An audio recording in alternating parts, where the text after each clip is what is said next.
ऐसी भक्ति जगी, शरीर पर उग आए शंख चक्र के निशान। कहते हैं भक्ति सच्ची हो तो ईश्वर को भक्त के सामने आना ही पड़ता है, और ईश्वर के जिसे दर्शन हो जाए उसे कुछ न कुछ देकर ही जाते हैं।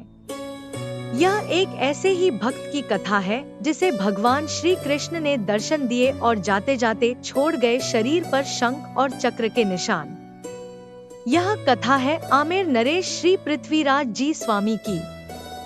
एक बार इनके गुरु पयोहारी जी द्वारिका जी यात्रा पर जाने लगे तो पृथ्वीराज भी द्वारिका जाने की तैयारी करने लगे।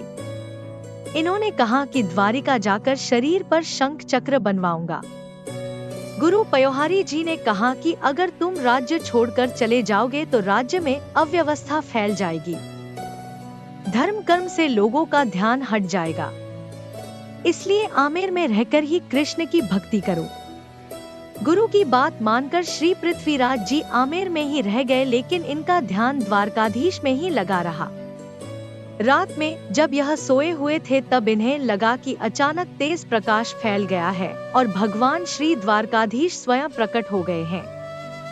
राजा श्री पृथ्वीराज जी ने द्वारकाधीश जी की परिक्रमा की और प्रणाम किया। भगवान ने कहा कि तुम अब गोमती संगम में डुबकी लगाओ। राजा को लगा कि वह गोमती तट पर पहुंच गए हैं और गोमती में डुबकी लगा रहे हैं। सुबह जब राजा महल से बाहर नहीं निकले तो रानी उनके शयन कक्ष में पहुंची। रानी ने देखा राजा सोए हुए हैं और उनका पूरा शरीर भींगा हुआ है जैसे स्नान करके आए हों। रानी ने देखा कि राजा के बाजू पर शंख और चक्र के निशान उभर आए हैं। राजा की नींद खुली तो वह भी इस चमत्कार को देखकर हैरान थे।